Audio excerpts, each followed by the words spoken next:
The read-only link is a great way for somebody to be able to review your design or your calculations. Simply click generate and the link is then able to be shared with anybody. It will take them to your project and it is view only, so they can't move or change the layout. But as they click results, it's going to automate all the calculations and they can then view them. So I'd recommend turning on and off custom to give you this blank workspace, and then from there turn on any results that you want to see. But rather than reviewing a spreadsheet and a markup to compare it to, they've got all the results in this one central place. And again, they can zoom in and out, so if they really want to look at the finer details like pressure drop free fittings or something else, they can pan around and they can view that. You are able to export a PDF of your design. So in this area, you can choose the paper size. Generally, the bigger the better because you can fit more on, but play around and see what works. And same for the scale. Depending on the size of your building, pick the right scale. Any results that you have left on in the results workspace is what will show on the export. So if you're not happy with what's being shown, just go back to the results, turn things on and off, and then come back here. And then the detail level, obviously whatever works best for you. You can choose to include a cover sheet, you can choose to include the floor plans as well, just use the tick boxes. And if you notice there's any overridden yellow sections, you can choose to turn those on and off as well. Some people like to show it because it lets people know where things have been overridden. But if it looks unusual, yeah, just turn it off. And then when you're happy with everything in this section, choose to export a single level or all of the levels, and you'll get this nice presentable drawing with the title block auto-populated. And you can use other PDF software if you'd like to add your logo.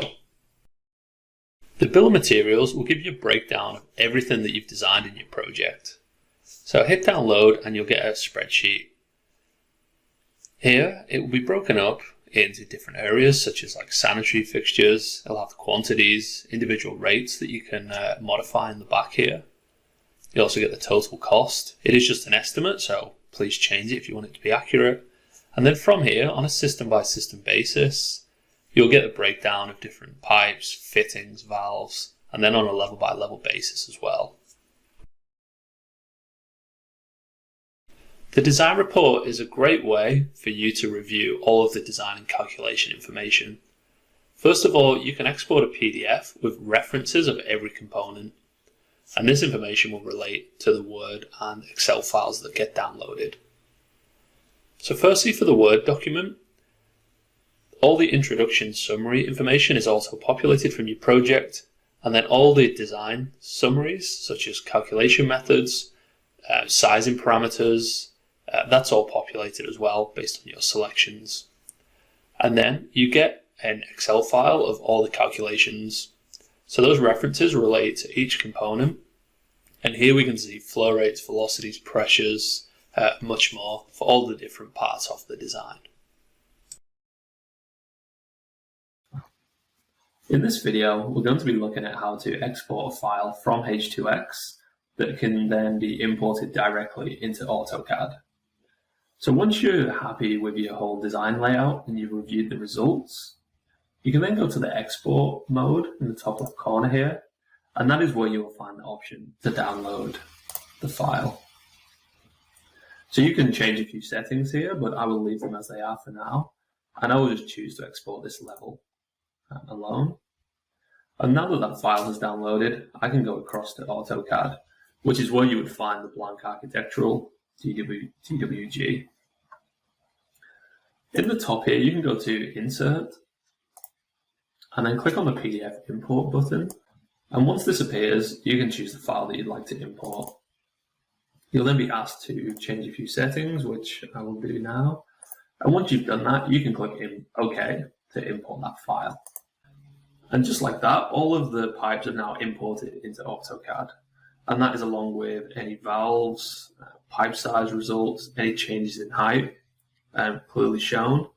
And at this point, you can modify what has been imported to change layers and line types if you'd like to, and generally just do anything that you might need to do to get this project ready to be completed. h2x is now fully integrated with Revit, So that means the design layout, like you can see on the right here, where you've got all your systems and all the associated sizing, can then be linked to Revit, where you can download our Revit add-in, link the two projects together, and then as you sync, it's going to generate that model for you. And the best bit is, as you go through and do the coordination process, all the calculations are going to remain up to date. So any changes you make will be reflected back in h2x. So at the end of the project, you've got your drawings that you produce out of Revit, and you've got all the calculations to match from h2x. So let's go ahead and click sync. It takes a few seconds to generate the model. And once it appears, you can see everything here. Now, for example, let's just click on any pipe. We can see here that all the levels are associated to the Revit levels, and it brings across technical properties as well, like sizes, pressure drops, and flow rates. And then let's just look here. Let's say we want to modify this pipe layout. We can delete some pipes here. And we might want to bring the hot water to directly connect this way instead. So we can do a layout like this. So what we've seen there is we've deleted pipes, we've added new ones. We can even just move this one for the sake of it. And then if we reopen the add-in, do the sync backwards to see that changes will be made in h2x. And just before we sync it and see this pipe layout change, let's turn on the pressure of the fixtures. So we can see, for example, in the hot water pressure at the kitchen sink, we get 392.76 kPa. As we sync this back,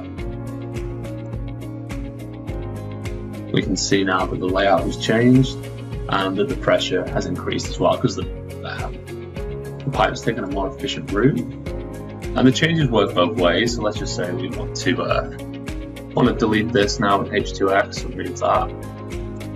Once again, we can hit the preview box, click sync, and everything's updated.